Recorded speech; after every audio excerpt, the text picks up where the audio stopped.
and dying in your beds many years from now, would you be willing to trade all the days from this day to that for one chance, just one chance, to come back here and tell our enemies that they may take our lives, but they'll never take our freedom?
Welcome to Anti-Tyranny News Radio here on UCY.tv. Thank you for joining me this evening. Let's just go ahead and dive right into it. This out of truthandmedia.com. BenSwan.com is now truthandmedia.com. So go check them out there. BenSwan.com will take you to truthandmedia.com for now.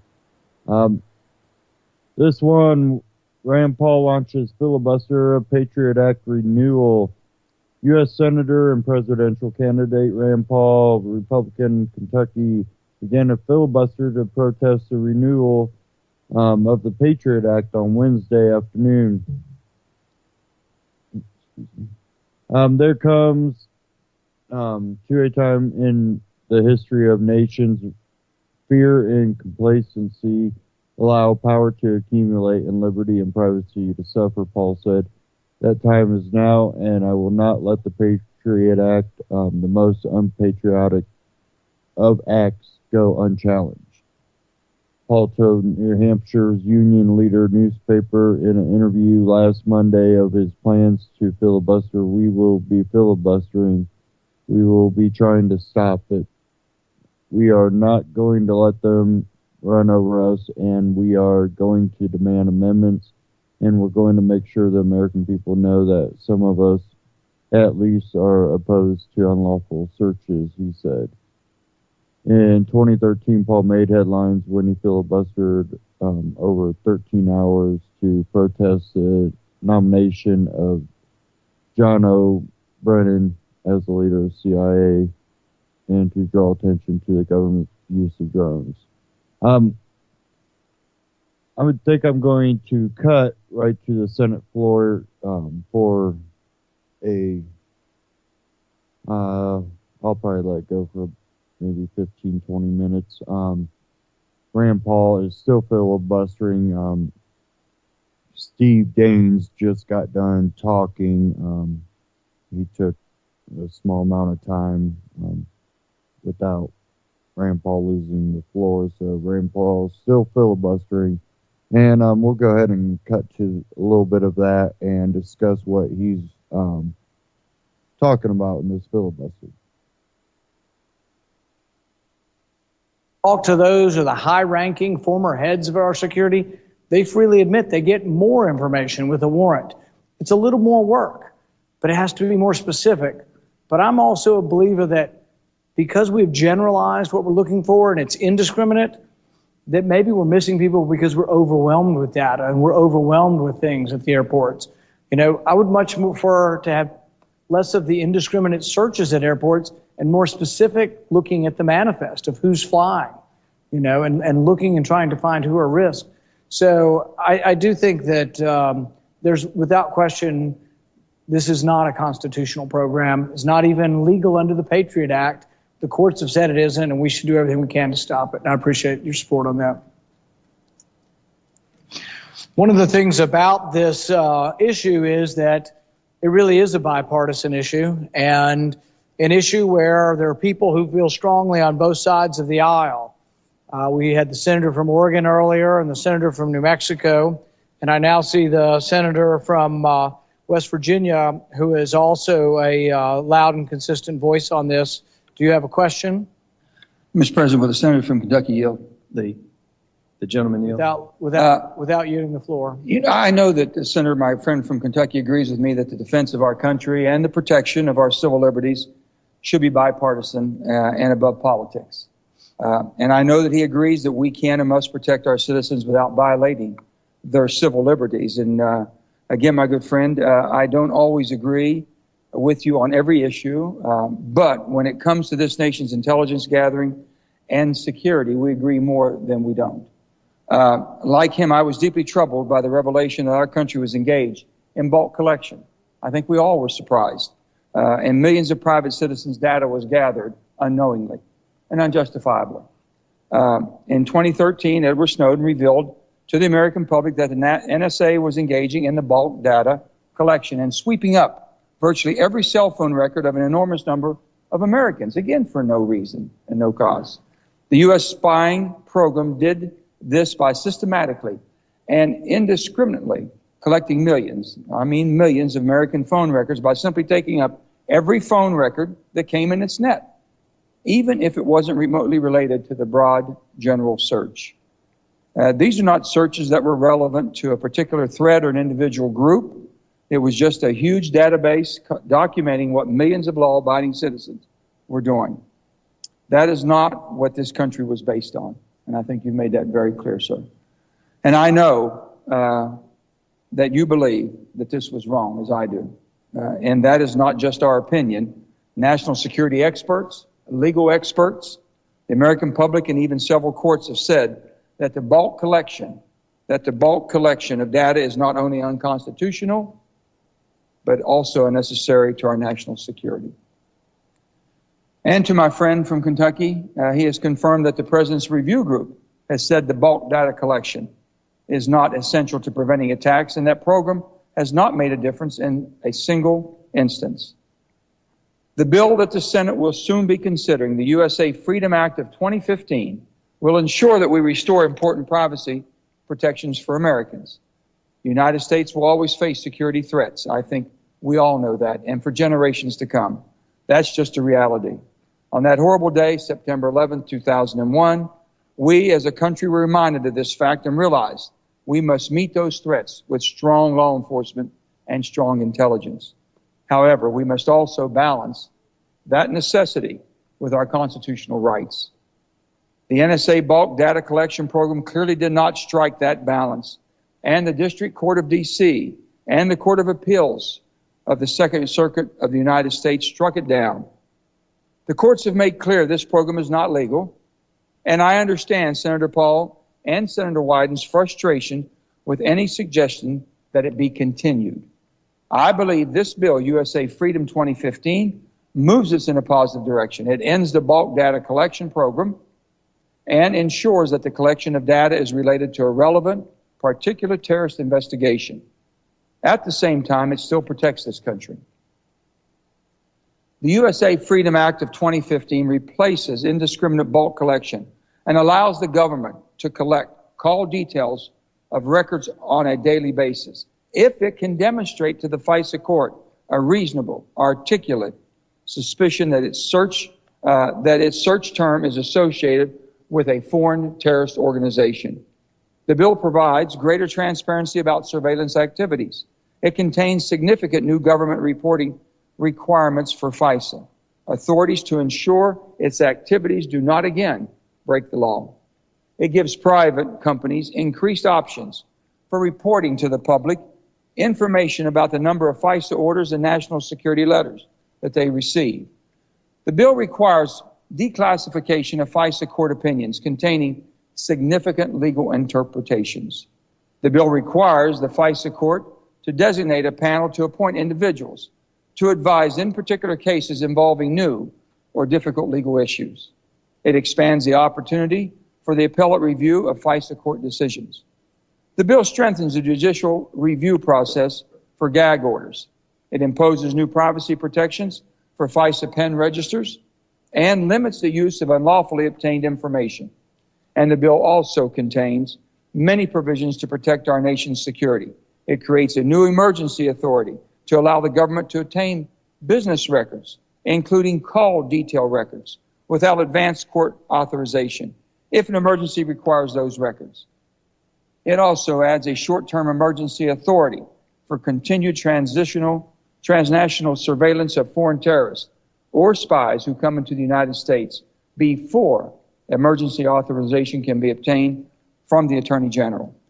It permits ongoing FISA surveillance of an agent of foreign power who temporarily leaves the United States. It clarifies that individuals can be subject to FISA surveillance if they are knowingly aiding, abetting, or conspiring with respect to the proliferation of WMD on behalf of a foreign power. And finally, the bill increases the statutory maximum penalty for material support of terrorism from 15 to 20 years. Now, I know the senator from Kentucky does not think it goes far enough in protecting our privacy rights, but perhaps my good friend Ken remind us again on what provisions that you would like to see changed or strengthened in the bill to satisfy your interest and maybe Senator Wyden's interest and other people. I would yield the floor back to the senator from Kentucky to hear basically his concerns of how we can have some protections, and do we have any rights whatsoever to gather information when it's proven. I've heard you say that you thought if we could prove it, there was a different concern that we had. You can get FISA courts and basically move forward from there. I thought this bill moved us in a positive direction. The new bill we're considering, or about to consider, sir, if you could explain to me maybe your concerns about that or what we need to do. Let me make sure I have the question correct. Your question is on the USA Freedom, my concerns on the USA Freedom? USA Freedom 2015. Yeah. I want to like it, and I want to because it ends bulk collection, and I'm all for ending bulk collection. So we all agree. The people for it agree with the problem. It's a question of whether it's solution. It says that there have to be specific selector terms on U.S. persons. Part of my problem is that persons is still defined as corporations. My concern is that you could put the word Verizon in there and the government wouldn't be collecting the records, but you still could get all the records from Verizon. You see what I mean? Because that's one of my concerns in the way it's been written. And my other general concern is that would we still be having bulk collection therefore, but it wouldn't be all done by the government, but it'd still be bulk collection through the phone companies. And I don't like the liability protection because I think it makes it more likely than not that your privacy agreement won't be as respected if they cannot be sued for violating your privacy agreement. Those are a couple of concerns. I don't know if they're insurmountable, but those are a couple concerns. I think we both agree. I think mostly everybody in this body agrees that the bulk collections were wrong. They were proven to be illegal and should not have been done and should be stopped. I think we're all in agreement to that. We still know that we face considerable threats from around the world on a daily basis, if not even greater than that. And we were trying to find the balance, and I think that you are valuable in helping us find that balance. I really do. And that's what we're looking for. And I know that your colleague, Senator, and my colleague, Senator Lee from Utah, has made a gallant effort trying to find that balance and making sure that we didn't overstep. The private companies are collecting. They already have that information anyway. It's not just sweeping from NSA as they had been doing. And basically, I'm understanding by this bill, the 2015 USA Freedom Act, where basically we'd have to demonstrate to the FISA court reasonable, articulate suspicion that its search term is associated with a foreign terrorist organization. They can't even go into those records until that's shown. That's the way I understood it. I'm not sure if there's something I'm missing. Yeah, I guess the question I have is that we had some of those restrictions now, but they seem to think that those restrictions don't apply to collect. You know what I mean? The people interpreting what we have now are interpreting 215 to mean we can collect all the American records in bulk. If there were a way that I was necessary to pass USA Freedom and it were that close, if people are willing to look at the bill and say, we would make a person an individual. See, the big thing for me is that a warrant should be individualized. And I'm worried that when you use the word person, if it can be replaced with the word Verizon and we could still collect all the records, I would feel really disappointed if we thought we got rid of bulk collection and then a year or two from now, when they finally admit it, they'll admit, oh, we're still doing the same thing. We're doing Verizon. We're getting all of Verizon's record. We're just making them process it and we're paying them for it. That's my fear, is I want to make sure that doesn't happen. I guess we're caught in that Citizens United decision, it sounds like. In a different way. But I mean, we are talking about whether or not in the intelligence selector numbers, whether or not a person is a corporation and whether or not you can have a single warrant. See, I think if you want phone records from Verizon, it would say Verizon and we want the records of John Doe. It shouldn't just say we want all the records from Verizon. That to me is a general warrant. I'm still fearful that the USA Freedom Act may not limit that. If there's a Freedom Act as it goes away, okay, the way that they've been doing bulk collection, which we agree should be done away with, and we don't come to some agreement, are you concerned that we might be in more jeopardy by not having something in place to where we're able to get the necessary intelligence we need? And I guess that's where I also probably differ. I think we are just as safer with nothing, because the Constitution allows the searching of records. And I'm all for it, but I would do it through warrants. And here's the thing is data, metadata, you can do a hop or two with these less than constitutional warrants or whatever. But with a real warrant, you can go 100 hops into the data. So I really would chase the rabbit down the hole. I mean, I really would look very hard with suspicion. And I think warrants are generally easy to get. This is a point that I don't get about why we have to have warrants that have a lower constitutional standard, because I think that the FISA warrants are almost never turned down, but neither are criminal warrants. If you are a policeman standing in front of a house, you almost never get a no, you know. But if you're a policeman and you say, I want to search all my neighbors' houses, judge is going to say no. And that's a good thing, you know. So I think traditional warrants, I think people have somehow just convinced themselves we can't catch terrorists with traditional warrants, but I think you can go through a lot of data with traditional warrants too. Basically, that if it sunsets, the bulk collection, the way the Patriot Act has been enforced before, sunsets and it goes away, which we agree. We were trying to replace that before the sunset. You believe the system that we have in place today, the system we've had in place before the Patriot Act of 2001, gives us still the ability to keep the homeland safe using the court system, as you say, follow the rabbit down the hole, using the court system. Let me say because we know we have rapid fire coming at us from different directions and people trying to come into this country and do harm. The social media has blown up since even 2001. So we're much more vulnerable from that standpoint. And what I'm hearing say also, you're not really objectionable, and if you can find the right language in that freedom. If you thought that you could get to that protection of that individual without the interpretation of the entire broadness of the corporations. I think that also within the context of, we have 6 or 7 amendments that we'd like to introduce. Can't guarantee that we can win any of them, but there's a chance maybe we could win another reform. So, for example, one of the reforms that some people think may be as important as all of the bulk collection is the ability of the government to tell an internet provider that they have to create a backdoor to their product for the government to go through, and some of the backdoor stuff through 702. We think there are some other things that may well be as big as this.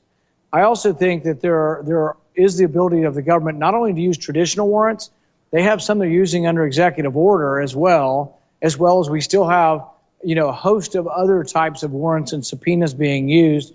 But I would never be for this in a heartbeat if I thought it was going to make the country endangered. I think we'll be safer because of it, and so will our liberty. That's a good point at the bill that we will be considering, which is the 2015 Freedom Act bill. It expands the opportunity for the appellate review of the FISA court decisions, which I think you've had a problem with too, because it's just been handed out uncontested, correct? Say that again, please. The appellate review, the bill that we will be considering is expanding the opportunity for the appellate review of FISA court decisions, which I think and I can understand, you're saying they can get a FISA order no matter what. I'm not sure if I understand the question, but I do believe that the court case right now, the way it stands, if the USA Freedom had passed last year, I think there's a chance it might have made the court case moot, because it would have said, oh, Congress has already acted, and Congress now has given an authority for a variation of this, and Congress already fixed the problem. So there's part of me that would like to see the appellate court case go up to the Supreme Court. It's been remanded to a lower court, so I don't know if it's ever getting there. But we ultimately have some questions in our country that won't be decided till we have a Supreme Court case. And one of those questions is, do papers have to be physical and in your house? What if they're digital and lodged somewhere else? Do you have any right of privacy, any Fourth Amendment protection at all for records that are held somewhere else? The current legal opinion doesn't really give any protection to third-party records. I think that needs to be fixed, because I think technology has made it such that our records are no longer going to be real records that you can hold in your hand. I think almost all of our records are going to be virtual and held in space somewhere, and I think you have to still have a personal privacy protection in those.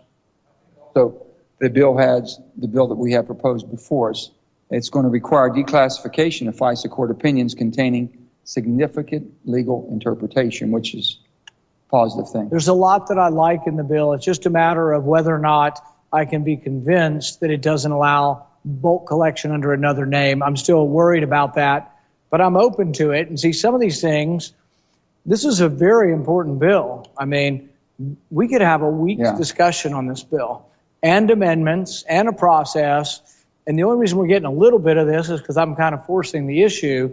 But I'd like to see the amendments voted on. And all the other stuff we're doing around here is important, but has no deadline. We could have done it next week, 2 weeks from now, all the stuff we're doing right now.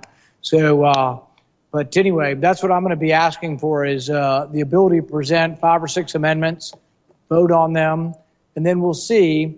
And I'm more than willing to talk with the authors of the USA Freedom Act to see if there's a way, but it's going to have to involve maybe some give and take to figure it out. Well, it sounds like we're not that far apart. I think that we're all going down the same path, trying to find a way to keep the homeland as secure as humanly possible, but protecting the rights of all Americans. And I appreciate that, and I hope that we do. These are important issues. And it's a dangerous world we live in. It's a threatened world that our children are being raised in, and we want to do everything we can to protect them. I know you do too. With that, I think we all come to an agreement that what was done before was wrong. So we all come unanimously to that agreement. Finding the pathway forward is the one we're working on now. So I appreciate your in sincerity and intent to try to reach out and find that, and I hope that you can find that comfort level that we can move forward and still have a protected country. Thank you. Well, I thank the senator from West Virginia, and I think that he's made some really good points. And I think a lot of us have come to the agreement that there's a problem with bulk collection. I don't think we're yet to everybody. I think we're to a significant number, though, that agree. The court agrees with us. And so I think we are getting closer.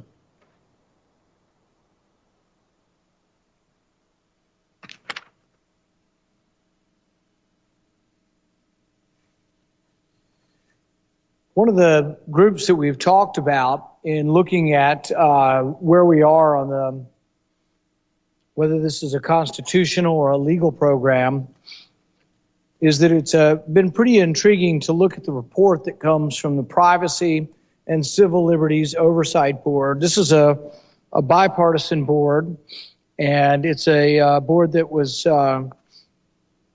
put in place, and I think the appointees are bipartisan appointees. When they met, they came to the conclusion, though, that the bulk collection of records is not warranted and not given sanction by the Patriot Act. And they had 4 different reasons why they say that the telephone records program, the bulk collection of our records, does not comply even with the Patriot Act.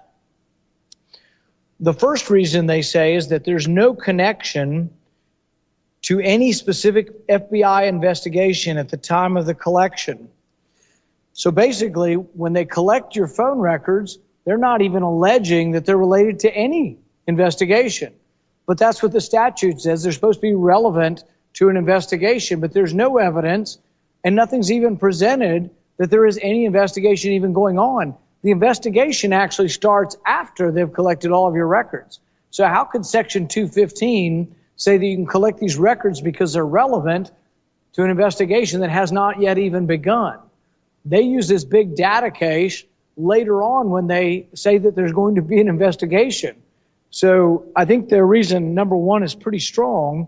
There can't be a connection or a relevancy because there really is no investigation when they collect your records. The second reasoning of the Privacy Commission was that the records are collected in bulk, potentially encompassing all telephone calling records across the nation. They cannot be regarded as relevant to any investigation without redefining the word relevant in a manner that is circular. Relevant sort of means that there's some kind of criteria that says these records have some pertinence. There's something about these records. There's something about this investigation. Like, for example, someone in the northwest section of Washington, D.C., and we saw something happen there. We're saying we want to look at the records there. Even though it might be bulk collection, it would be at least relevant to some sort of investigation. There would be some pertinent factor. But they're not electing they're just collecting everybody's records. It's completely without any relevancy. And I love the way they put it, that this would not be relevant unless we redefine the word relevant in a manner that is circular, unlimited in scope, and out of step with the case law from analogous legal contexts involving the production of records. The third reason why the Privacy Board said that this program is not legal is that it operates by putting telephone companies under an obligation to furnish new calling records on a daily basis as they are generated, instead of turning over records they already have in their possession. This is an approach lacking foundation in the statute, one that is inconsistent with FISA as a whole. The final reason they say that this program is illegal, this is the President's own Privacy Commission, is that the statute permits only the FBI to obtain items for use in investigations, did not authorize the NSA to do anything. So Section 215 of the Patriot Act is what they're saying they're using as justification. It allows the FBI to collect records. It doesn't allow the NSA at all. So they're using a statute that was intended for the FBI to say the NSA can do this. So I think the reasons are pretty clear, four succinct reasons why the Patriot Act does not justify the collection of these records. The next thing the Policy Committee looked at was and they tried to decide whether there's been any practical effect. And I know Senator Leahy was a part of this in looking at whether or not any of these things actually did catch terrorists. But this is what they conclude, and they actually looked at the classified data. So the Privacy and Civil Liberties Commission looked at the data, looked at the classified data, and this is their conclusion. We conclude that Section 215 program, the bulk collection, has shown minimal value in safeguarding the nation from terrorism. We have not identified a single instance involving a threat to the United States in which the bulk collection program made a concrete difference in the outcome of a counterterrorism investigation. Those are pretty strong words. The Policy and Civil Liberties Board, commissioned by the President, that's bipartisan, looked at the classified data and said they didn't find a single incident, not one incident, in which it made a concrete difference in the outcome of a counterterrorism investigation. Moreover, we are aware of no instance in which the program directly contributed to the discovery of a previously unknown terrorist. What does this mean? We're not like pushing a button and generating terrorists out of this. The terrorists are coming from real information. And you have to realize this misinformation and this wrong-headed information has been used forever for 15 years to justify the fact that we should give up on the Fourth Amendment and we should give up on protections. Over and over again, people say, if we'd only had the Patriot Act, if we'd have had the Patriot Act, we wouldn't have had 9/11. The two terrorists they claim we would have gotten were in San Diego. We already knew about them. An informant lived with them for a year. The FBI wasn't talking to the CIA, and they weren't looking at lists, and they didn't know they'd come back. The CIA didn't know. Had nothing to do with having bulk collection of our records. We knew about these people. It was crummy work. It was people not doing their job. And I repeat again, no one was ever fired. We gave rewards. We gave medals of honor to everybody in the intelligence community, and no one was ever fired. There were some true heroes. The FBI agent in Arizona, the FBI agent in Minnesota, who actually discovered potential hijackers. 20th hijacker was captured a month before 9/11. That's the person who should have gotten the Medal of Honor. The person who wouldn't listen to him should have been fired. I have no understanding or awareness that anybody was ever fired over 9/11. The Policy and Civil Liberties Board goes on to say that our review suggests that Section 215 of the Patriot Act, the bulk collection of records, offers little unique value. They explore a little bit of whether or not there is a privacy problem with collecting all these records and what are the implications of collecting these records. The government's collection of a person's entire telephone calling history has a significant and detrimental effect on an individual's privacy.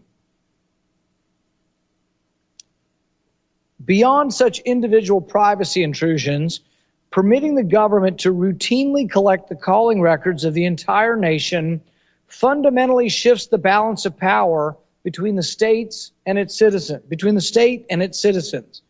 With its power of compulsion and criminal prosecution, the government poses unique threats to privacy when it collects data on its own citizens.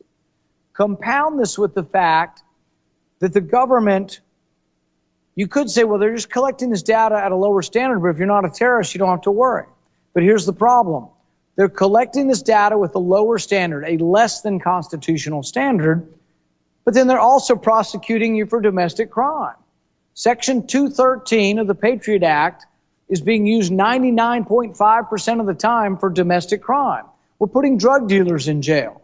That's another question and another story, but then we should vote on it as a country. Okay, for drug dealers, we're not going to have the Constitution anymore. We're going to have the Patriot Act for drug dealers. Let's be honest about it. The war on drugs has had a disparate impact, a disproportionate impact on people of color. And so you have to admit to all the young black men and all the young brown men you put in prison that we're no longer using the Constitution to stick you in prison. We're using the Patriot Act to put you in prison. We need to be honest with people. If the Patriot Act is about terrorism, they should adopt my amendment that says you can't be put in jail for a domestic crime under the Patriot Act. Why? Because the Patriot Act has dumbed down and loosened the standards. We don't have probable cause, we have relevance. And realize that relevance, as they say in the commission, has become completely circular and devoid of meaning if you're saying that all the records in the country are somehow relevant to an investigation that has not yet begun.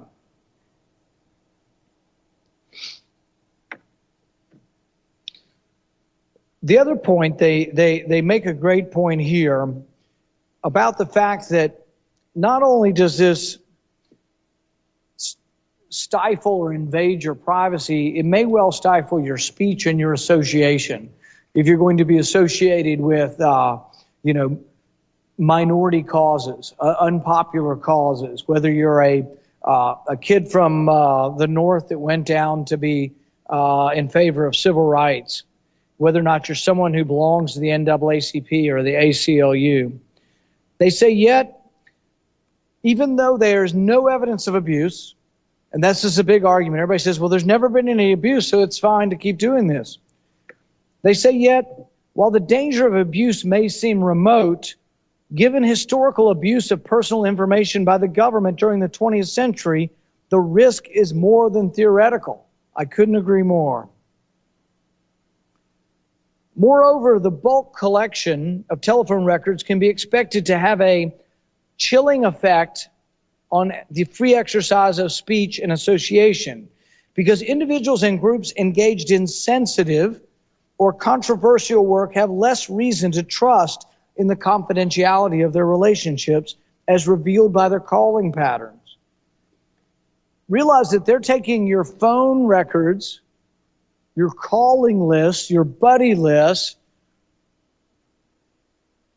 Okay, I'm going to stop it right there. Now, this reaches to really a deeper issue, and all these arguments are that Rand Paul's been making are legit. This really comes down to a bigger issue, and the issue is, why do governments usually clamp down on their society? When do they clamp down on their society the most? And it's usually during collapses. The more the less power that the country feels that it has in a major scope, the more it clamps down on its own citizens to try to harness the power of its citizens. And sometimes they've been successful and sometimes they haven't. In a lot of part, even the ones that you would consider not successful are successful in their own right. When you look at tyrants like, in North Korea, even though they might not have been able to create this worldwide power that they really would like to see, they've gained enough power that they're never challenged.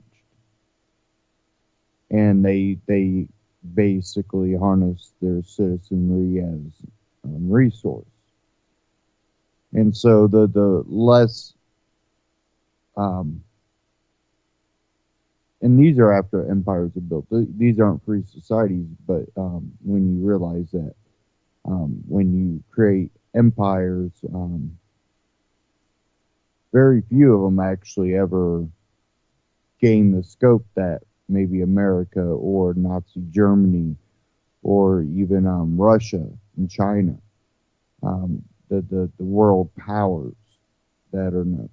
And I think that where we're seeing a collapse, where that's why corporations, governments, and world elitists are taking advantage and collecting all this, because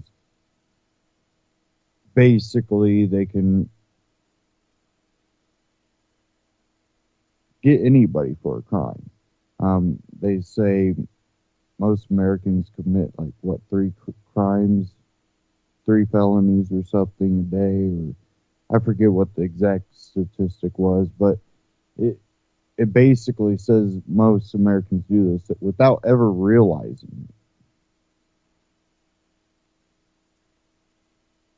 it. And there's real big issues with things like that. But then you also have to ask,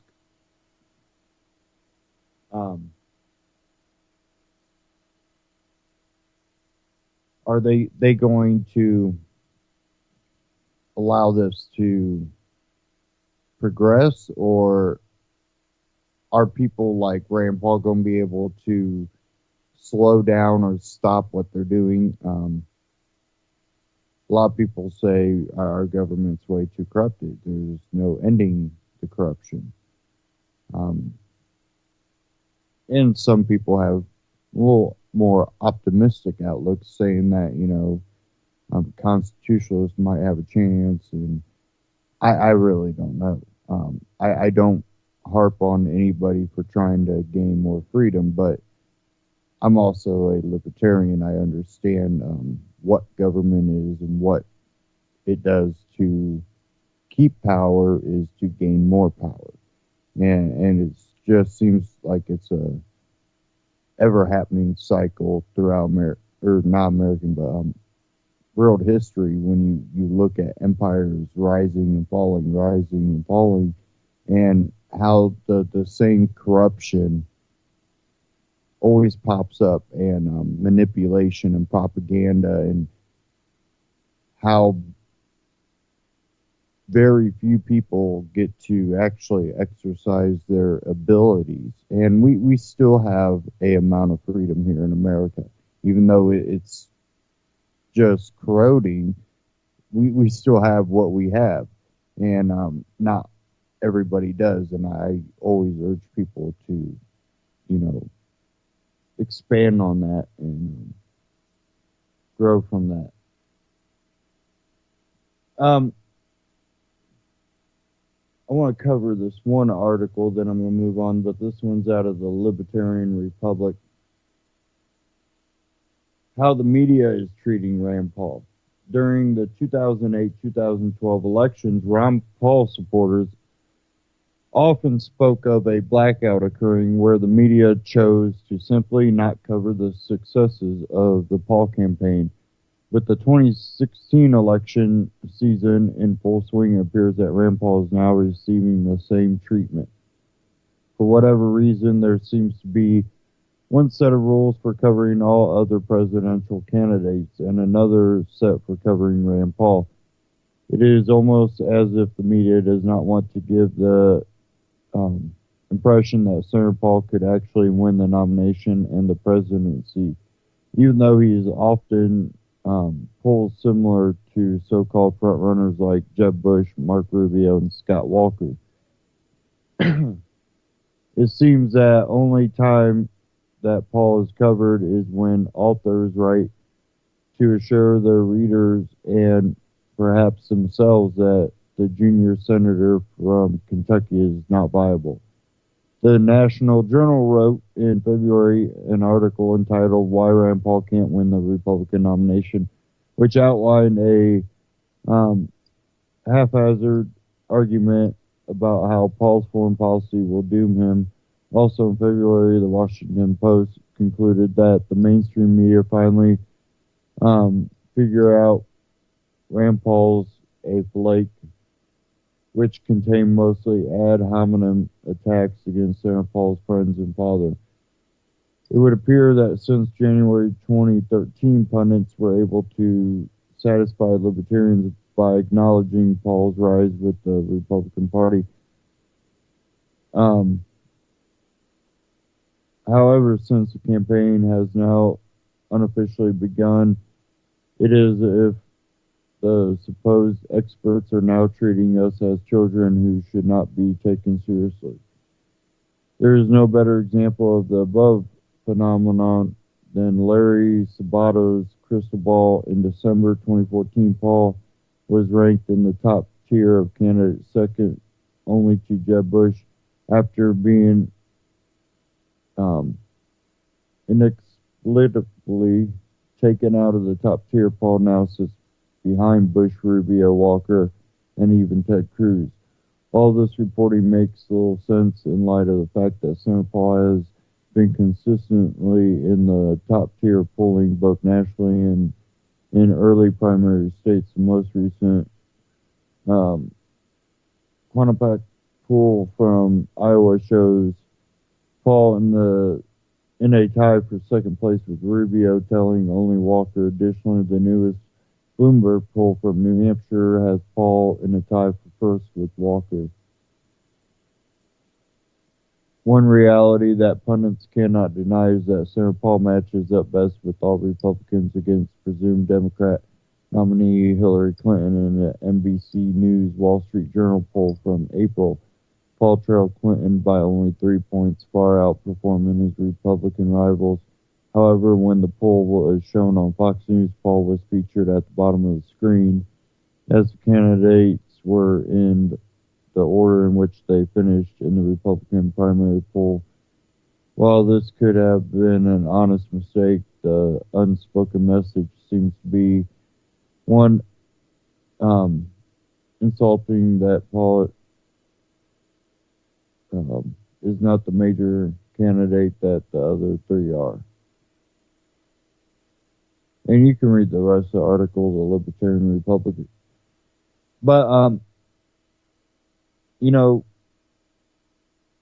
it's going to be that way because he's actually up there filibustering things like this, and he's speaking out about the problems with the Patriot or the Freedom Act that we kind of warned you about here on the broadcast, talking about the you know, allowing for collection still of bulk data just in a different way. And it doesn't really address it. And you heard Rand Paul address that with the other senator. And, you know, we really, I think, are in even more of a world of hurt than we realize if Russia and China get what they want. And this kind of feeds in, you know, into the foreign policy thing. But we have world powers that are struggling for control. And I have one here out of AMTV, Christopher Green. We've been kind of, a lot of us out there have been warning that, you know, Russia and China have been working towards moving off the U.S. dollar. They've gotten European countries to sign on to this new banking system. They've got South America willing to deal with a new currency. There's been a lot of movement, and we think a lot of what happened in Ukraine is a struggle over the oil pipeline into Europe, basically by NATO. Western countries, basically, and not exactly NATO, but Western countries working in conjunction with each other. I think that we're about to see something start happening to our dollar. That's really where the major thing comes down to is all this cheap stuff we get from China won't be cheap when they have a world currency. And now they have a majority of manufacturing.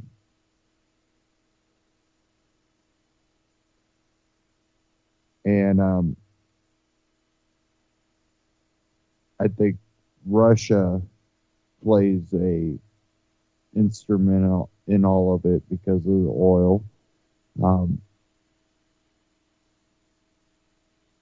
I think they kind of become a strong arm with China.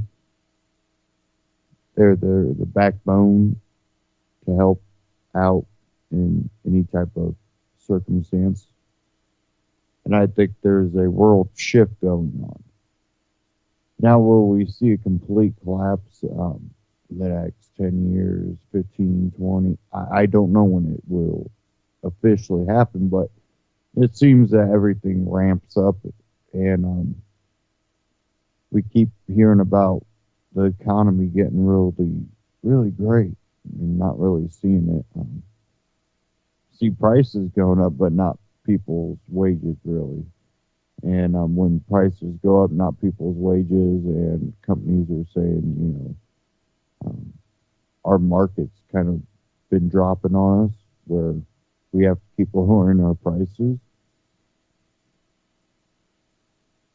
And you kind of wonder, you know, and this is in all sectors, but, you know, I've seen a lot of sectors where they're trying to compete with foreign markets, so they're dropping their prices to compete with those foreign markets, and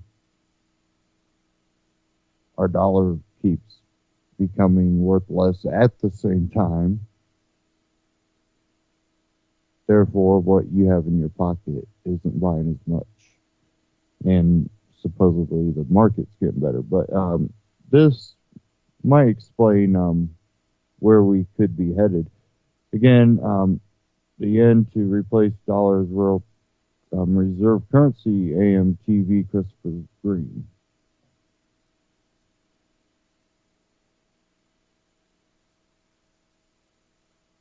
Everybody, I'm Christopher Green. You're tuning into AMTV Alternative Media Television. It is May 18th, 2015. Very interesting day, very interesting weekend. And I've been doing a lot of research the past few days.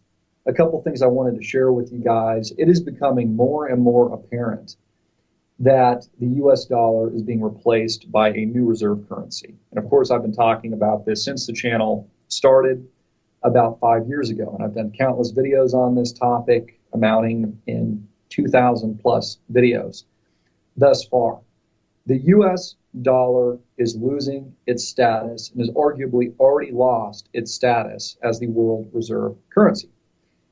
What do I mean by this? And what is happening now to show us evidence in real time, in reality, that this is actually taking place? Well, of course, we've had this massive stimulus since 2008 and 2009, this massive redistribution of wealth, propelled and propped up by 0% interest rates, leverage, easy credit, courtesy of the Federal Reserve, printing currency from nothing, backed by nothing. Again, really just essentially a faith-based system that the general public is totally and utterly uneducated about.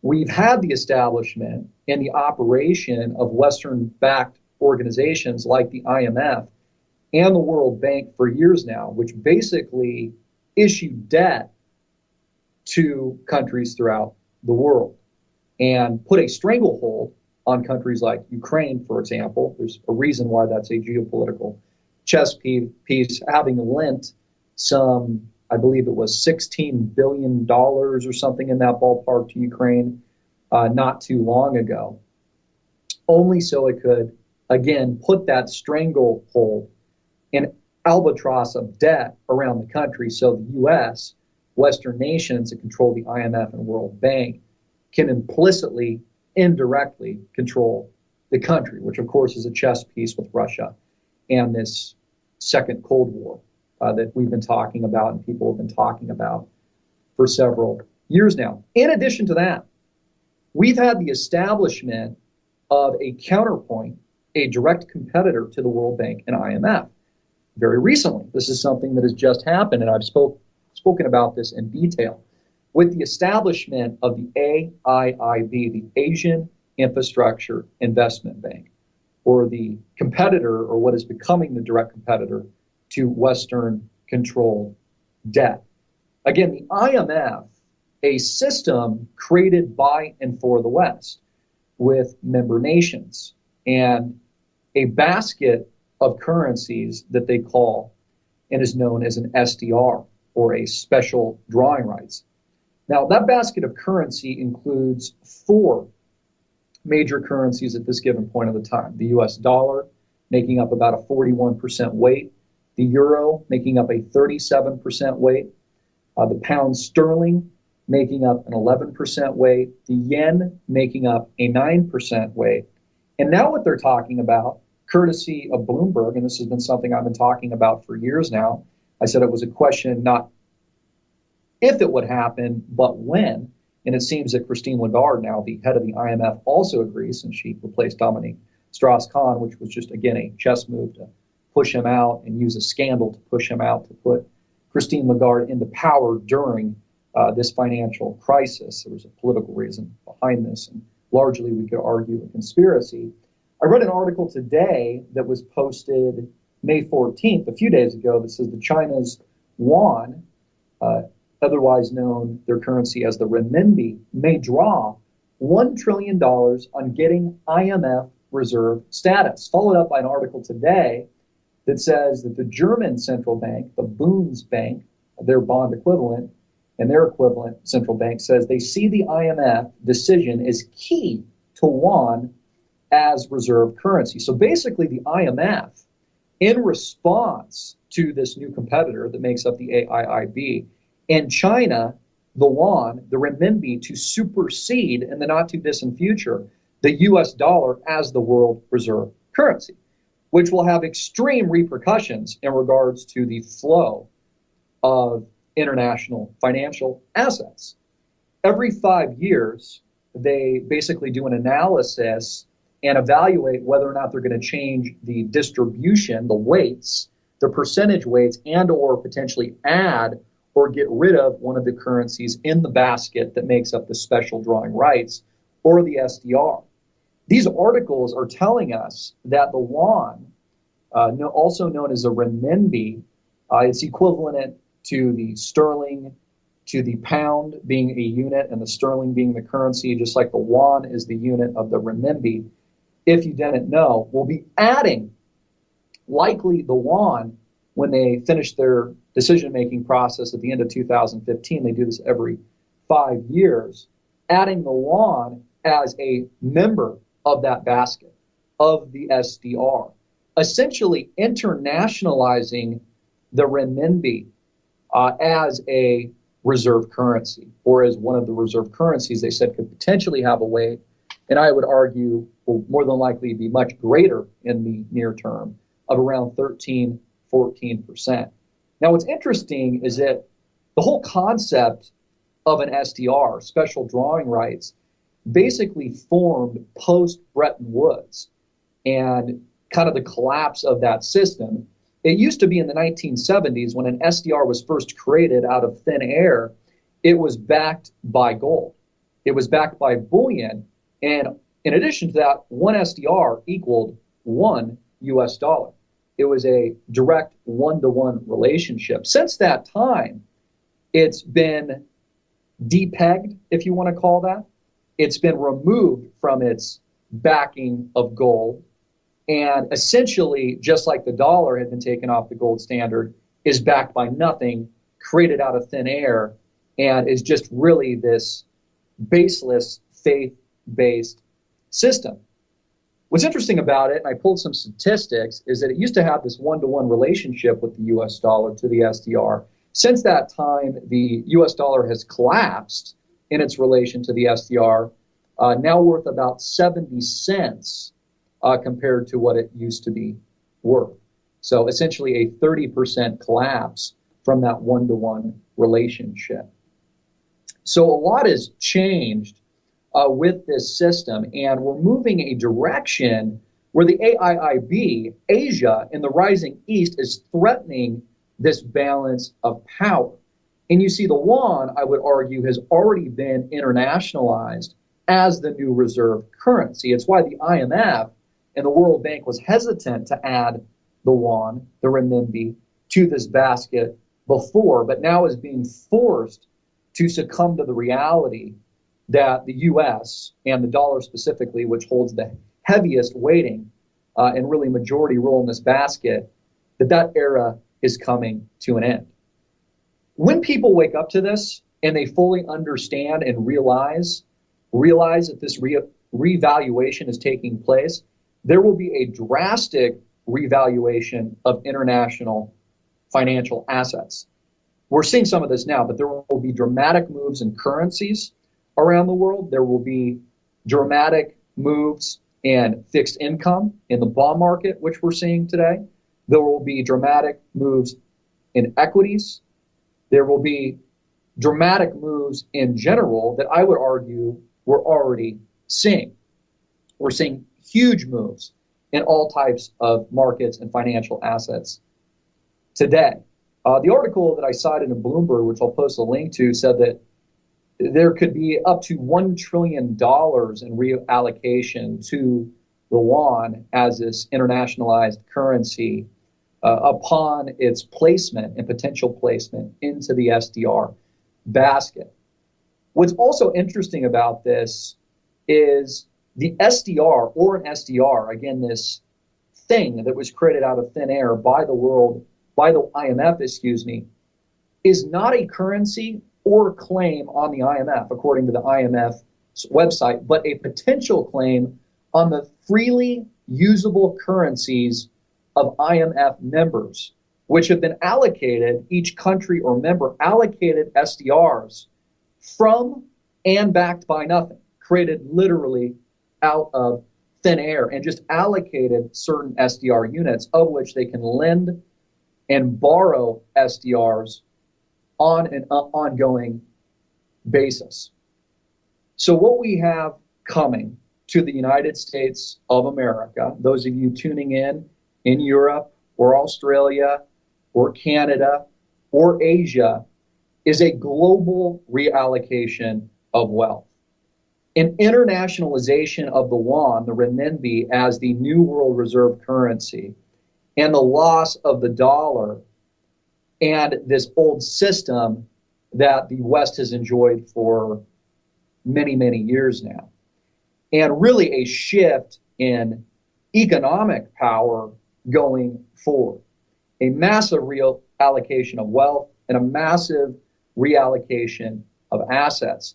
Now, all of this is moving into some kind of form of a new basket of currencies, some kind of new internationalized currency that many have suspected will revolve around what honestly at first look is a very complicated system, that being the system set up by the IMF, the SDR, special drawing rights, in this basket of currencies. But when you really look at it, isn't that complicated. It's just a financial instrument created out of nothing, allocated from nothing, and backed by nothing, even though it originally was backed and linked to gold, just like the US dollar was, and originally had a one-to-one relationship with the dollar, but has since lost roughly 30% of its value since the 1970s. Even the IMF website itself, and I'll post all these links in the description box below, defines an SDR, a special drawing rights, as a costless,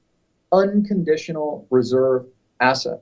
A costless, unconditional reserve asset, which also has a function of an interest rate that I believe is based on a weighted average of short-term debt instruments of these member nations that is essentially at zero. If I remember correctly, I think it was like 0.005. So essentially at zero. So again, all this boils down to is easy money, leverage, super leverage, and an aggressive reallocation of assets that most of Americans and most people around the world have no idea is taking place.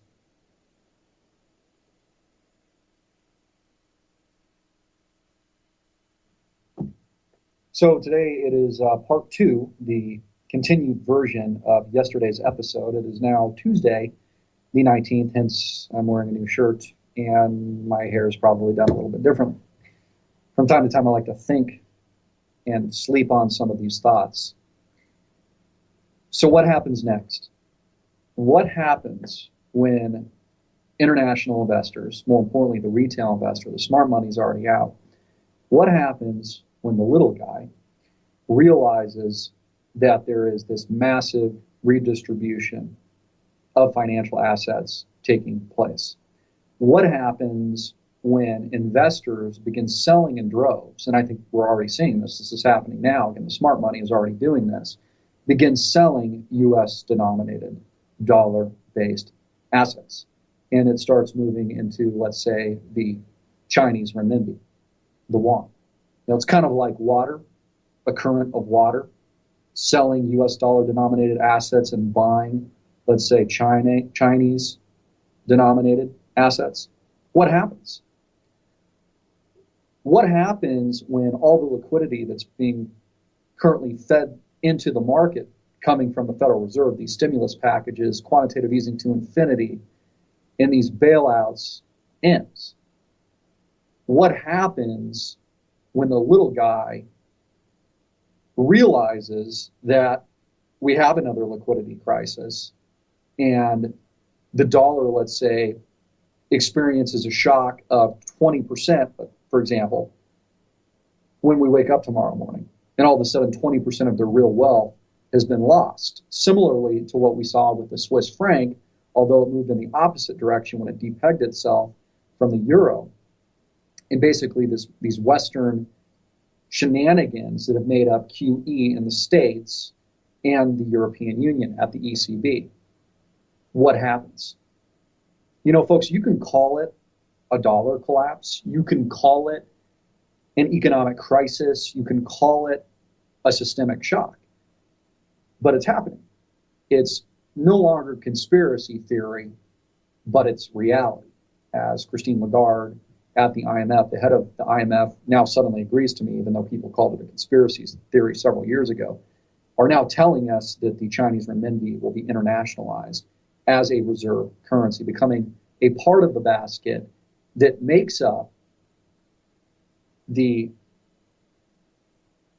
special drawing rights, the SDR. And you see, whether or not it is the SDR basket of currencies that becomes the new world reserve currency, or it's an equivalent or competitor basket of currencies at the AIIB, doesn't matter. This is happening with or without the United States. Whether or not the United States and Western interests like it or not. Whether or not the IMF or World Bank like it or not. There's going to be economic chaos. There's going to be war. And there's obvious pitfalls that are currently present. You know, it's not all doom and gloom. There is opportunity in this. You know, during the Great Depression, those that were smart, that were liquid, that weren't over leveraged, weren't margined, were able to buy assets on the cheap during the height of the Depression.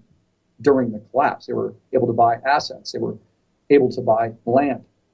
They were able to buy businesses. They were able to buy stocks and bonds on the cheap. And what we're living through now is almost a repeat of that. As Mark Twain would say, it's not repeating exactly, but it's rhyming.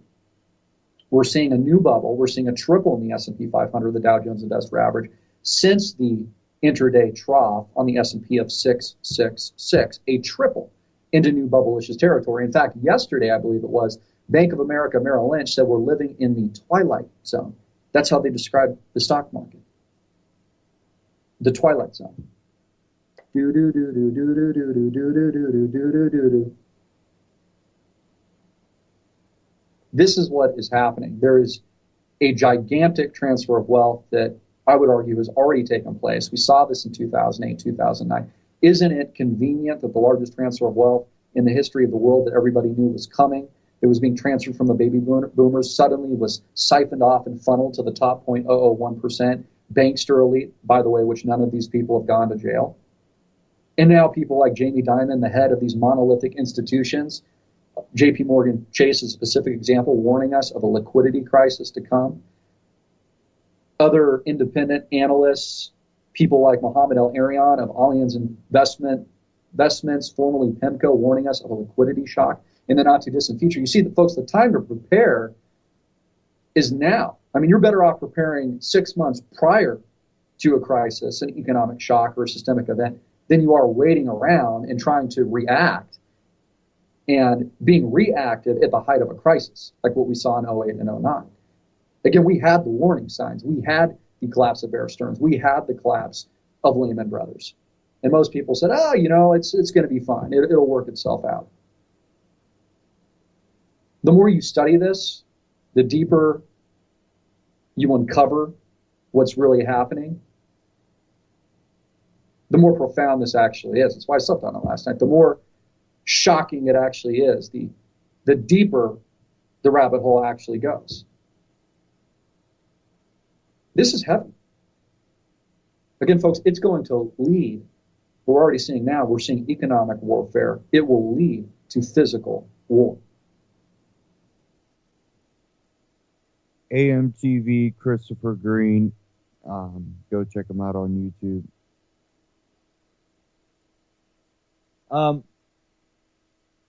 You know, it's one of those things that it doesn't even have to lead to physical war with other countries. It can lead to physical war within the country to basically destabilize it. And we kind of already see that. And we see this divide and conquer, and we also see this collection of data. And what is it? It's almost like it's cataloging you as wealth and your viability in their society that they're going to create. Will you be a hindrance to their vision of the future because you won't step in line? It seems to be what this is, and a intentional divide and conquer to direct your attention towards the wrong people. And then you understand the financial stability where you have a lot of companies downsizing. And even though that's good for the company, that doesn't show a prosperous economy. And that's where the Wall Street gets completely off kilter with what the economy's doing. Yes, that company might have made a successful business decision by downgrading, but that means they're also producing less. They're also hiring less. And that's not a good economy. More people that are able to work, and working for someone is not always the thing. If you can be entrepreneurs and create your own ideas and ventures, you become your own boss, and it's another challenge, that you will have to deal with. But the economy, when you look at, are people doing well? Well, some people are, definitely the ultra rich. But in reality, the mass majority of people do not see a blooming economy.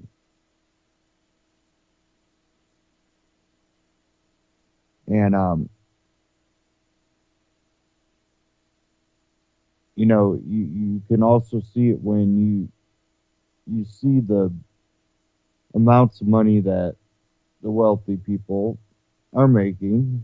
I mentioned this before. It was something during one of Bernie Sanders' questionings of Walmart welfare, brought up that when General Motors was the biggest corporation in America, in today's dollars, they would have been making around $38 on average per employee. And nowadays, Walmart being the biggest corporation in America, you're talking in today's terms, around, I think it was $8 or $9 an hour. So, and they get subsidies.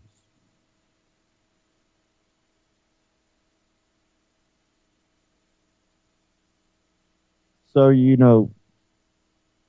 our system is basically siphoning the rest of the wealth off of the people and transferring it because they know that there is a dollar collapse. And it's real evident. And you also look at the same time periods, 10 cents a dime that was made of silver, when they still made dimes out of silver, could get you a gallon of gas. Well, that same amount of silver can get you a gallon of gas today. A U.S. dime cannot. So not only do you make less, as the comparison between General Motors and Walmart, the less money that you've just made is worth less.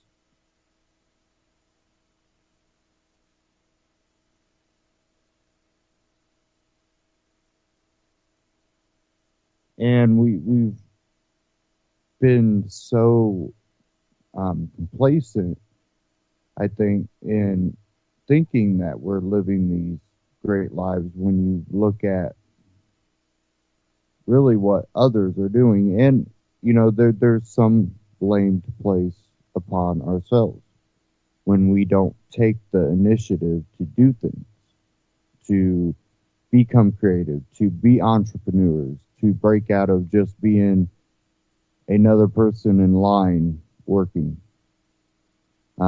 We do have to take that upon ourselves, and we do recognize the crony capitalism or the corporatism that exists in America that definitely does put a lot of roadblocks in the way of people doing this. There are still ways that you can get out there and at least put yourself in a little bit better position to be ready for things. And, every step that you take right now is very, very important. So prepping is one of the things. It's one of those always be prepared type deals. It does not hurt to be prepared.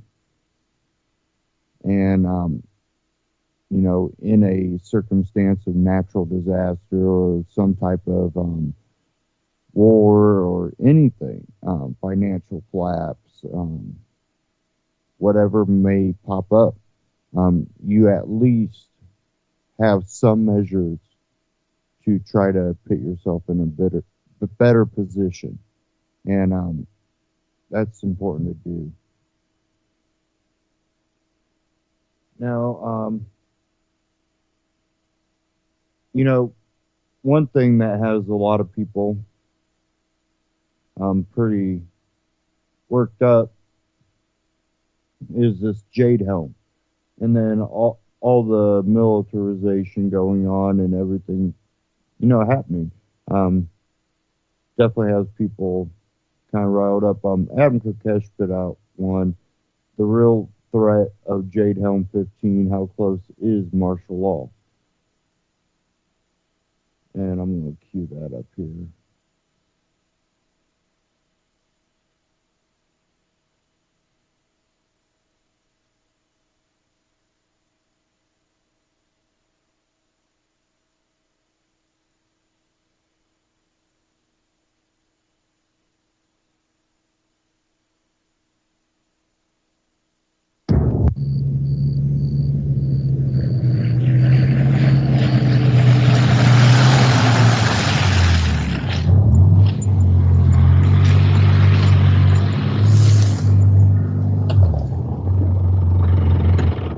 Hey everybody, this is Adam Kokesh here in beautiful Waco, Texas on the American Campfire Freedom Tour. And we've been getting a lot of questions by email, on social media, in person even here about the upcoming Jade Helm. And this is getting mainstream media attention. It's a mainstream story. It's not some, crazy conspiracy. It's a real thing to look at. It's a real phenomenon. It is worth paying attention to, at least acknowledging, even though I haven't done anything on this yet, because it really isn't that important. More than anything, it's a distraction from what we need to do to create a free society. And as much as I'm concerned about what they're doing, I'm really much more concerned about what they're thinking and the thinking of the American people that makes something like this possible. Because events like this have happened before. There have been training events in American cities.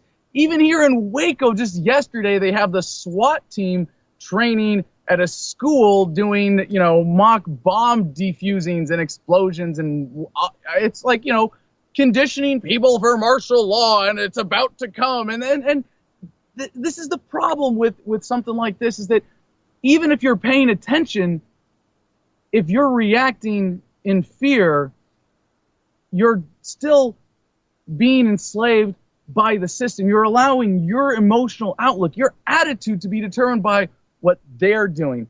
And they want you to see this. They're not doing it in secret, okay? This is out in the open. Walmarts are closing. They want you to know. So there's two reactions that they want you to have to this. And there are lots of ways that you can look at it, lots of things that you can do, but either they want you to think that this is the government keeping you safe, or to be afraid of government.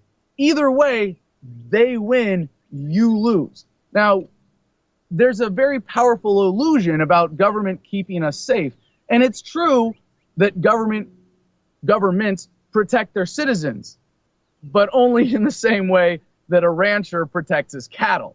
So if that's the case, for those people, the response to Jade Helm should be, hey, by the way, you're still 8 times more likely, or according to The Guardian, 50 times more likely to be killed by a cop than by a terrorist. And it's worth taking advantage of this opportunity to reach out to people like that. If there are people in your family who are going, yeah, no, I'm glad Jade Helm is happening. I'm glad our military is training strong.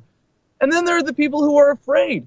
And if you're one of them, and in a way, you know, that's kind of a rational response to seeing government flex its muscle like this, then don't be afraid. Take that fear, take that anger, take that motivation, and channel it to something good. And I'll tell you why it's the thinking, not just of the American people, but of law enforcement and the military that's so important in this. Because a lot of people think that, you know, we're going to have martial law come to the United States. Although I would say we're already there. It's a matter of degrees. We have a lot of martial law in the United States, right? So I look at the history of warfare as a military combat veteran myself to know that you can't get away, the governments of the world can't get away with what they used to be able to get away with. Think about this. What was the last time they were able to convince millions of gullible young men to meet in the middle of a field and just kill each other because they're wearing different colors? You can't get away with that anymore. And as a participant in the global war on terror, as horrific as all of it has been, it's still heartening to look back historically and see this is the most they can get away with these days. And the reason is because of communications technology, the internet, cell phones, connectedness, just people being able to see each other and understand what they're doing on the other side of the planet. In order for governments to get away with what they get away with, they need an enforcement class, cops and soldiers, willing to violate the rights of their subjects. And that happens in America because the American people give their sons and daughters to this system. They tell people that being a cop is a noble thing. They encourage this kind of destructive behavior. And that's what we're really up against. Now, if you look at Jade Helm and you're very afraid, you know, I'm not going to sit here and just try to, you know, manage your emotions for you. But if you take that as motivation, take it as motivation to share some freedom with the enforcement class. Maybe it's a cop that you know, that you're friends with, or a soldier in your family, or a Marine, you know, whoever it is, they're the ones who need to hear this message the most. And one of the reasons that we wrote Freedom, the book, the way that we did, that we're on a national tour promoting, giving away for free. By the way, our updated tour schedule is on the website at thefreedomline.com. Please check that out.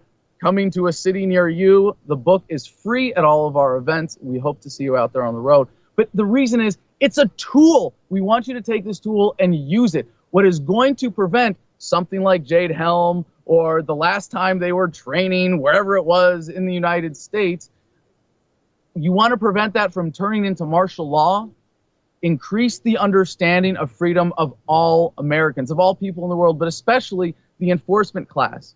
Now, a lot of us seem to make the mistake of wanting to just isolate bad people from our lives. And in a sense, that's very important, from who you interact with and in your personal life. But in the bigger picture, you can't just ignore police because they're freedom disrespecters. If anything, they're the ones who are most important to reach out to. They're the ones who are most important to get this message. So please take this as an opportunity. Remember, this is National Police Week, so show your appreciation for police as human beings rather than cogs in the machine, as enforcers of law, as the enforcers of the superclass. And peace the police. Don't flip them off. There's no need to increase the aggression. What you resist persists, but if you can reach out and tell a cop, I love you and I wish you'd quit your job and do something that is actually in service of the people, I would love that. this is the opportunity. So really, Jade Helm, as scary as it may be, as frightening as this specter of martial law may be, it's far more important to take this as a reminder.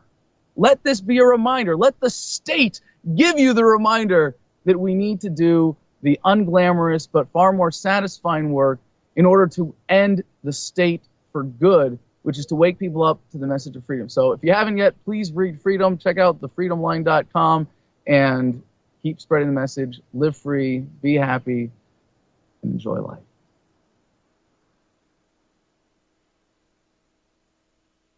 Okay, Adam Kokesh on YouTube, thefreedomline.com.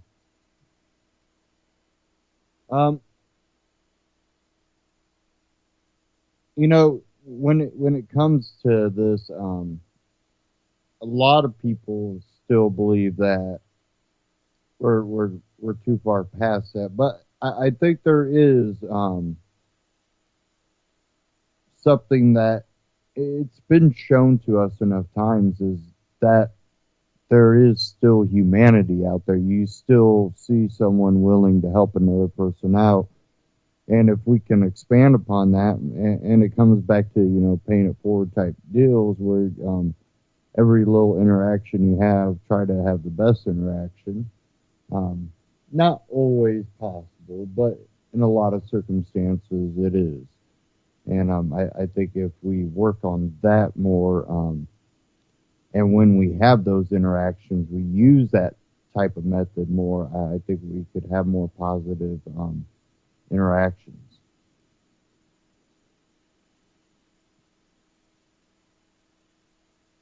Okay. Now, if we're going to have this martial law, with the bulk collection of data, and you know that they have supercomputers. Do you think it would be possible to round up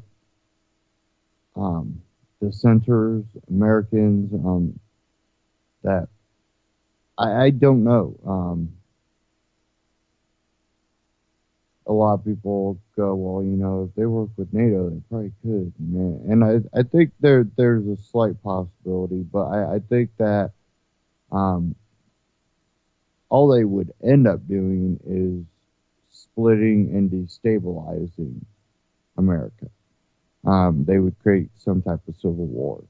I think that's a conclusion that is possible, but I can see it from the other point too. There was a report out of Next News Network, though, that says there's a shock video of children used in FEMA camp roundup drills. And it's a 2-minute clip here that I'll cue up.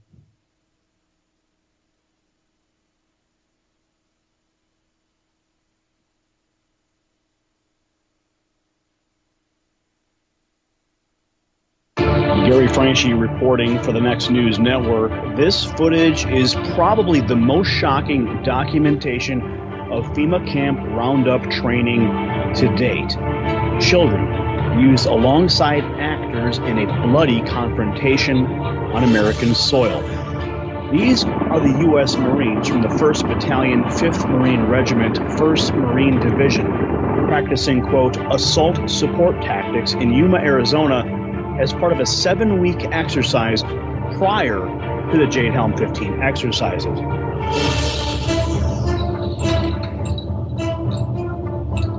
Shot by the Department of Defense by Sergeant Daniel D. Hujampa, this compounds the amount of official footage being released by the Department of Defense documenting their martial law training for the public to see and accept. As Henry Kissinger says, military men are just dumb, stupid animals to be used as pawns. These troops are just following orders at the behest of the elite who are preparing for the great collapse. It's our responsibility to inform these soldiers to question and refuse these unconstitutional orders before Armageddon Protocol is officially initiated. Again, the question is raised, who is truly the intended targets of the roundups? Islamic insurgents overseas, American constitutionalists at home, a rioting and starving public? We can only speculate at this point, but one thing is for sure, you will never see this on the corporate mafia media. If you did, they would either be cheering on these drills or marginalizing us for our independent reporting of them. The only way to stop these activities is to inform the public. Please help us wake up America and these soldiers by sharing this report with the Next News Network. I'm Gary Franchi. You know, I would hope that there's enough good people out there that this wouldn't be able to happen. But we know it can happen, and history has proven that.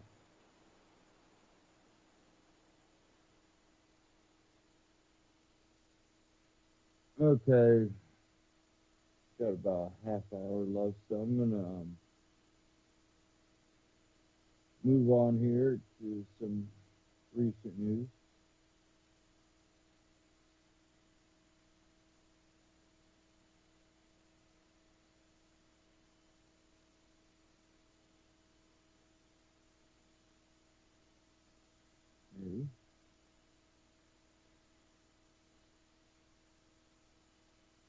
Okay.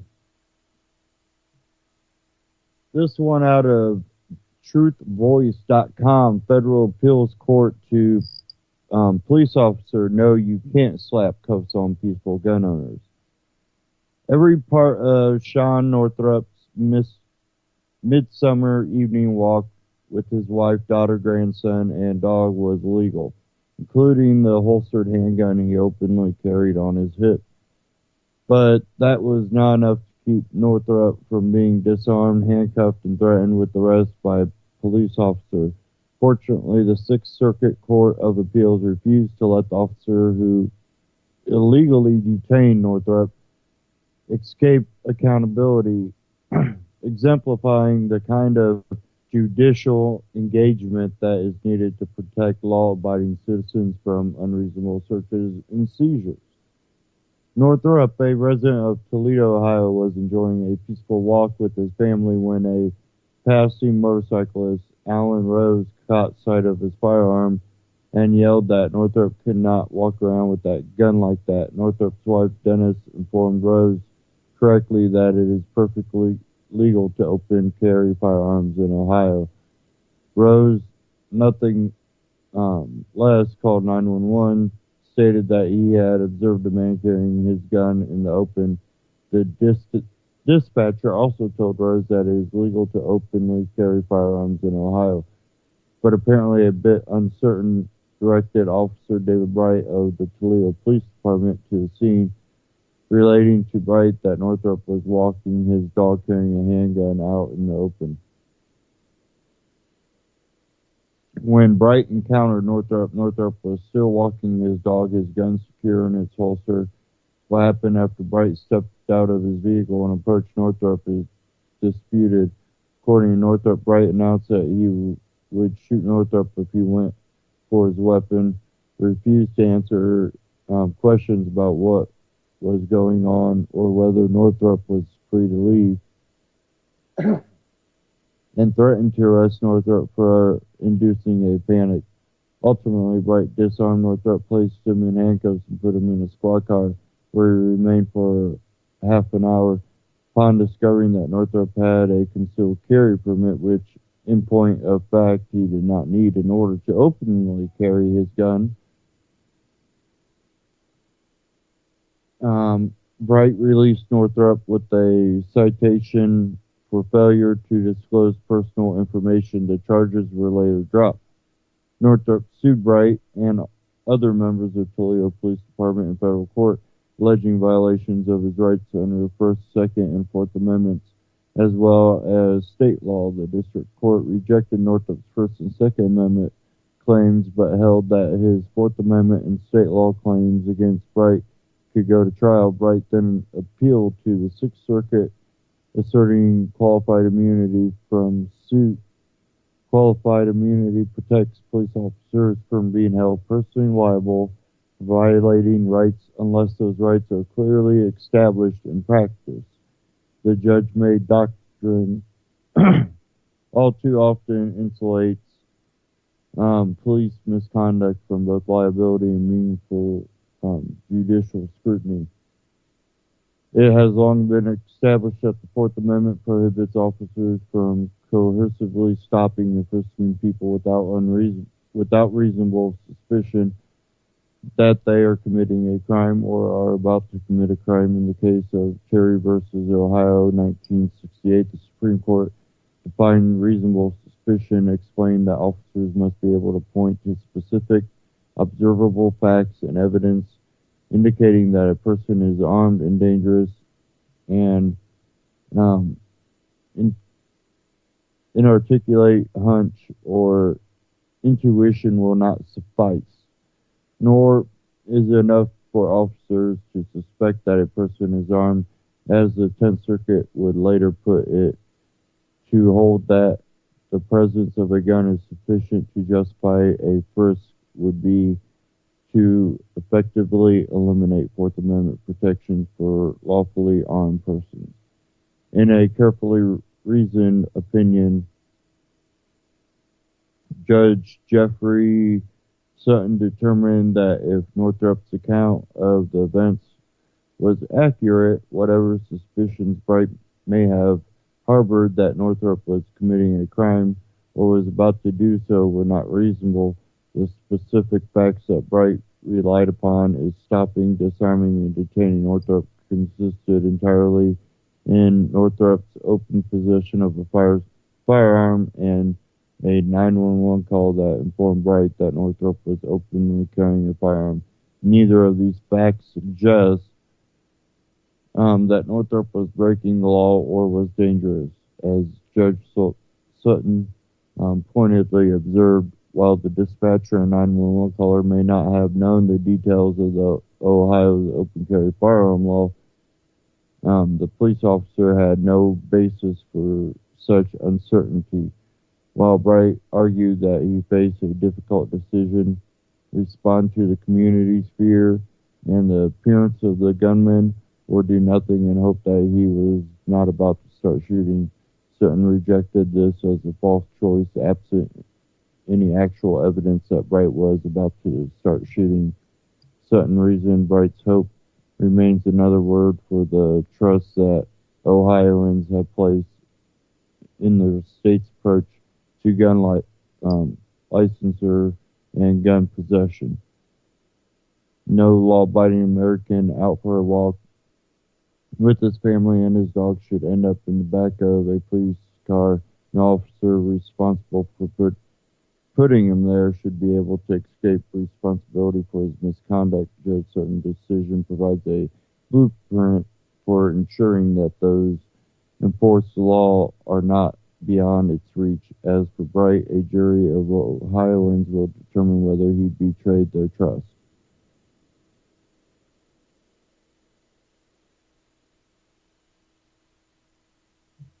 Okay, and again, that was out of truthvoice.com, and it's good to see that, well, they actually made a pretty decent decision for once, which the court tends to, but it's usually overturned and then overturned again, and it just, we don't ever seem to get a real conclusion on it. And a lot of it too, it seems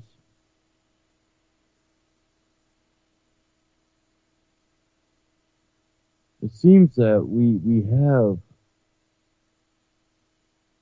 a censoring. You know, when we have like the internet, you know, whether it be SOPA or CISPA, whatever pops up, you'll hear about it, they won't pass it, then they try to pop something else up. And each time they do this, it seems that it gets reported on less. And I never know if it's, the web censoring things like this, or if it's just not being reported on as much at times. But apparently, this one from We Are Change says Google censors Hillary Clinton controversy. And we know that we have seen censorship come against Ron Paul supporters. And we've seen that during the 08 and the 012 elections. And you start to see who people favor. And, we have these companies come out saying we don't want government, having access to things like this and blah, blah, blah. At the same time, you find out that they tend to support a lot of the big government candidates. And it's the two-faced approach. And it's to basically keep control of their empires. They're corporate empires, and if they have enough power and don't give government too much power, government won't take their power away. It has nothing to do with you. But let's go ahead and play this. It's a pretty short clip. But, yeah.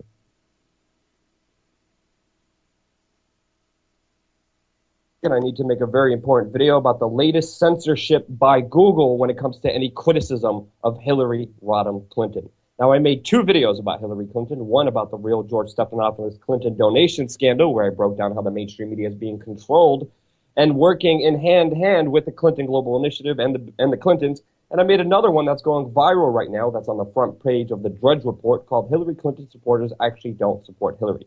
When I checked my video manager on YouTube, both of these videos, without explanation, without any recourse, without even a notification, have been demonetized. I cannot make money off these videos. As a content producer, as an independent journalist on YouTube, I make the majority of my funds to keep this operation going through YouTube advertisements. What Google and AdSense and YouTube are doing right now, they're saying, if you criticize Hillary Clinton, we will make sure your operation cannot continue. We will make sure to hurt you financially and that you will not be able to do your job. Now, it's very important to note both of these videos have no foul language, no copyright claims, no violation of any terms and services. It is all original content, and yet YouTube, again, no notification, no way to even address this problem. Nothing, just took off the monetization as this video is going viral, which helps me, again, run this entire operation. Now, why is this happening? They also demonetized the video where I confronted Hillary Clinton one-on-one, face-to-face, man to demon. They also demonetized that video, so I also can't survive off that one. So it's not just the latest Hillary Clinton videos that I've been releasing. But why is this happening? As we know, Hillary Clinton just hired a Google executive to be her chief technology officer for her 2016 presidential election. We also know the very fact that the director of Google Ideas, Jared Cohen, used to be a Clinton advisor, and many people like Julian Assange are also predicting Google will support Hillary Clinton in the 2016 presidential elections. Now, obviously, Google is interlinked with Hillary Clinton in many different ways. Obviously, the videos that are being demonetized are being ones about Hillary Clinton criticizing the real person she is, going after the real truth that the mainstream media will not cover. And as we know, the mainstream media is in bed with Hillary Clinton, with the Clinton Global Initiative. Many members from CNN, New York Times, the Washington, all these major media organizations are in bed with the Clinton Global Initiative, the Bill Clintons. Now, obviously, I'm getting the message here. Do not criticize Hillary Clinton. So what am I going to do? I'm going to believe in free speech. I'm going to fight for what's right. And let's go over some of the latest Hillary Clinton scandals. Now, as we know, one of the biggest one has been her emails. It just came out through a Freedom of Information Act that Hillary Clinton's emails will be released on January 2016. Now, of course, the mainstream media is talking right now about, oh my God, Hillary Clinton actually talked to reporters. oh my God, Hillary Clinton wants these emails released, but they're not giving you the full story, so you're going to go get it here, of course. Now, of course, Clinton decided to keep her emails on a private server so she could not be held accountable with Freedom of Information Act requests, so people could not know what she was doing, so she could keep things in secret, so there was no transparency, there was no oversight, and she could do whatever she wanted illegally and secretly and not be held accountable for her illegal actions.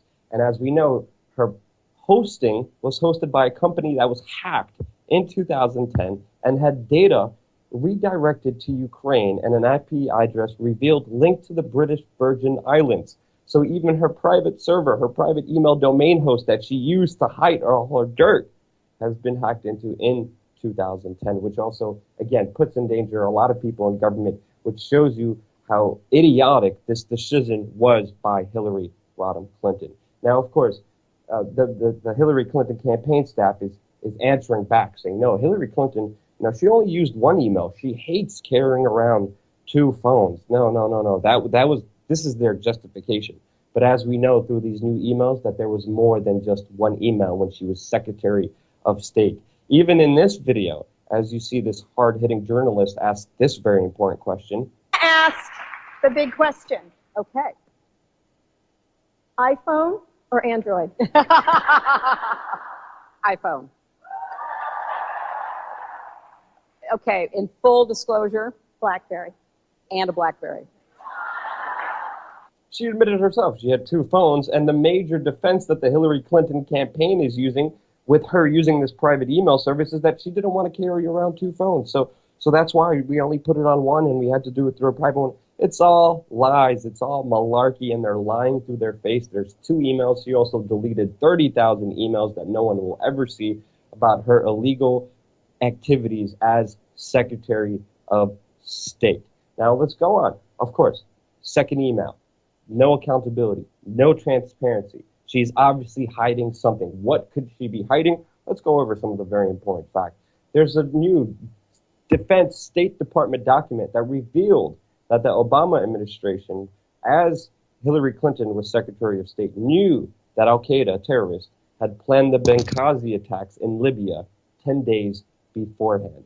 We know also that the U.S. was running guns through Libya, through Benghazi, to Syria. If you don't know this, Hillary Clinton was the major proponent of bombing Libya.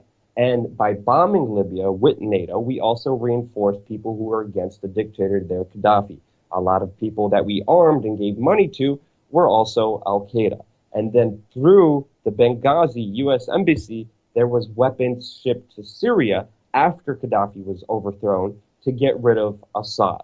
And that's where we have been supporting not only Al-Qaeda, but ISIS. And that's the news that you will not hear anywhere else. Now, as we know, Hillary Clinton also wants to pretty much hide the fact that she's getting bought off by not only foreign governments, but also corporations. Governments like Saudi Arabia that actually beheaded more people than ISIS this year, that has gross violations of human rights, but yet is not mentioned in the American mainstream media once. And she receives $500,000 worth of jewelry from Saudi Arabia. Nothing is free in this country, in this world. And obviously, she's being bribed. She's also being bribed, and she's pushing a GMO agenda because she's hiring Monsanto lobbyists while pushing for GMOs, genetically modified food. If you just look over some of the latest scandals, Hillary Clinton's foundation hid 2.35 million foreign donations from the head of the Russian government uranium company that had business before Hillary Clinton's State Department. It's a clear violation of the Memorandum of Understanding with the Obama administration.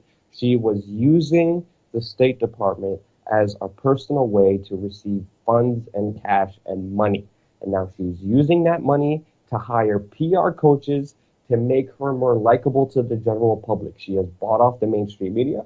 She's bought off Google, and now everything is happening. Bill Clinton bagged $500,000 from a speech in Moscow, paid for by a Kremlin-linked bank. Hillary Clinton's brother sits on the board of a mining company that scored an extremely rare gold exploitation permit in Haiti as Hillary and Bill Clinton dispersed billions of U.S. taxpayers' dollars in Haiti. Hillary Clinton's foundation hid a foreign donation of $2 million of a stock by a mining executive with business before Hillary Clinton became Secretary of State. Another clear violation of her terms and services of the office. Hillary Clinton also approved of Russia's takeover of uranium and transferred 20% of all U.S. uranium to the Russian government. Bill Clinton was paid for by a for-profit education company, Larchard White. That company benefited from an increase in funding from Hillary Clinton's State Department.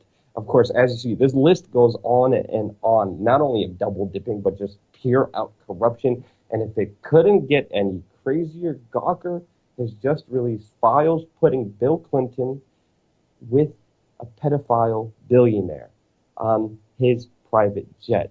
And they actually have the records to show Bill Clinton being with this billionaire pedophile that settled 30 times out of court with supposed John Does, underage girls who were aging from the range of 12 years old that were sexually abused by this man. And of course, he's a billionaire. He's setting out of court, throwing money at these people. And of course, one of his friends is Bill Clinton. I'm going to make a full video about this soon. But again, the message is clear. Do not talk about Hillary Clinton. Listen, whatever they're trying to do, whatever message they're trying to send, we have to make sure that this does not work in any way, shape, or form. And we have to stand up to any form of censorship, any form of just trying to make you afraid to speak out against Hillary Clinton. This will not work. That's why I'm asking you to share this video. Give this video to all your friends who are thinking about voting for Hillary Clinton. Check out all of our other Hillary Clinton videos. There's a lot. All of them have been demonetized, and they're sending me a clear message. You will not survive if you keep talking about Hillary Clinton. But with every problem, there is a solution. There's an answer. On wearechange.org, we have a sponsor lounge where for $5 a month, we will not only give you behind-the-scenes content, we will give you all of our trips, all of our tips, tricks, and techniques. We will tell you what we are doing. We will also just give you all the footage and all the behind-the-scenes videos that you will not get anywhere else just by becoming a We Are Change sponsor. And you will help keep this independent media organization truly free without any corporate sponsors, without any government control, by just donating $5 a month and supporting this operation. I'm still keeping Change Media University at $100. I have a full online college. It's free for high school students, but it's $100. I lowered the price. If you're interested in learning journalism, check out wearechange.org and click on Change Media University. We have a full online college course that you could take that will teach you everything from A to Z, how to be an independent journalist and how to do what I do and get up in Hillary Clinton's face and ask her about the real truth of what she did in Libya by supporting Al-Qaeda. And then I asked her this. I asked her this very important question that's now coming out months ago. I asked her this about a year ago. You could do this too. Anybody can. We will not be censored. We will not be shut down. Screw the ISIS terrorist funding, corporate sellout, GMO queen, Hillary Rodham Clinton. And we have so many issues with Hillary, but it's one of those things. It's an obvious elitist. You know, everything that surrounds her is suspect at the least, if not obviously criminal. And to have her have a private email, to have her delete things, basically destroying evidence, would get any of us probably put behind bars. She's running for president. And it just amazes me that you would have anybody behind her. And these are the things that we're kind of fighting against. And what we need to make sure is that all future generations are aware of things, not easily brainwashed. And we see so many people that when we do see the hardcore Hillary supporters, they're not really knowledgeable. They're just, they're stuck in that bandwagon type deal, and they're really unaware of reality. They just really have no awareness of reality.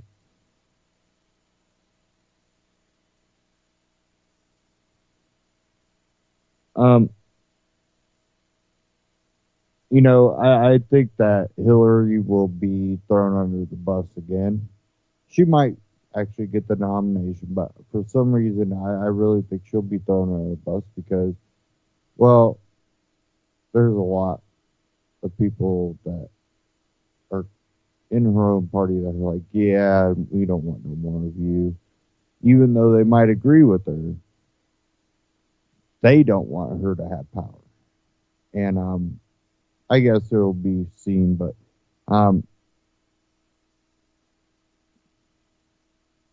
again, polls showed, though, that the only Republican that came close within 3 points of Hillary was Rand Paul, even though they put him at the bottom of the list when they showed it. At least Fox News did. But in the end of it all, I think you can go back to what Adam says.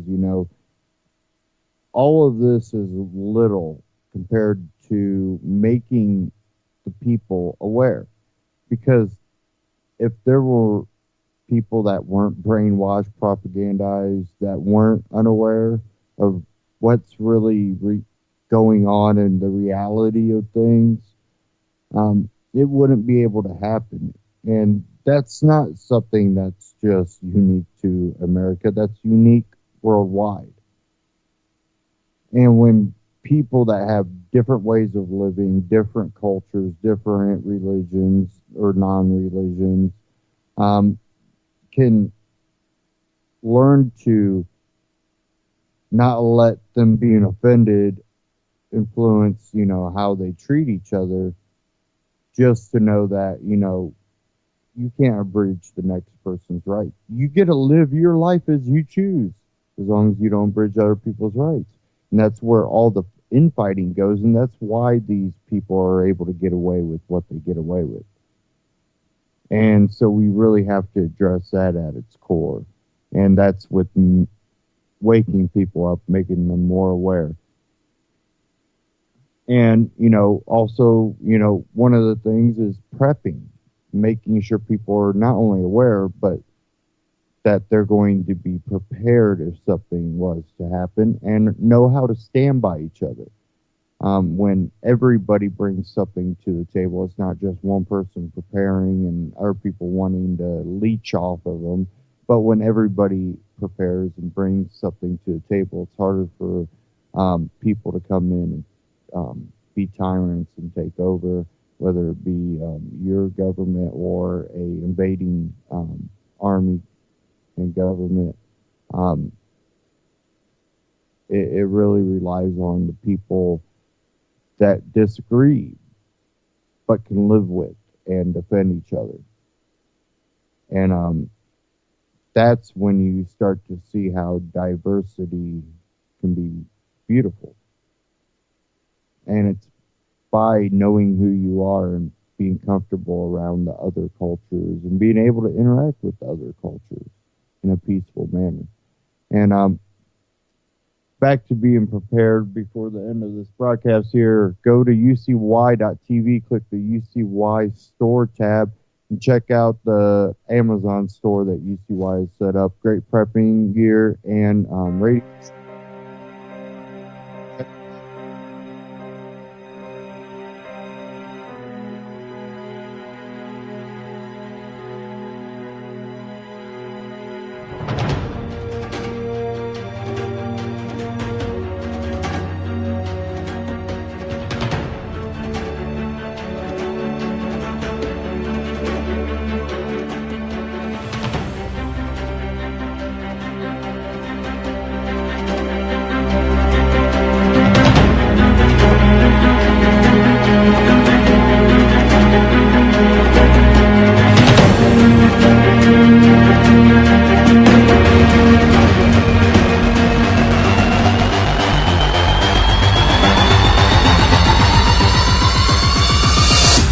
Aussie Skateboard and listening to UCY.tv.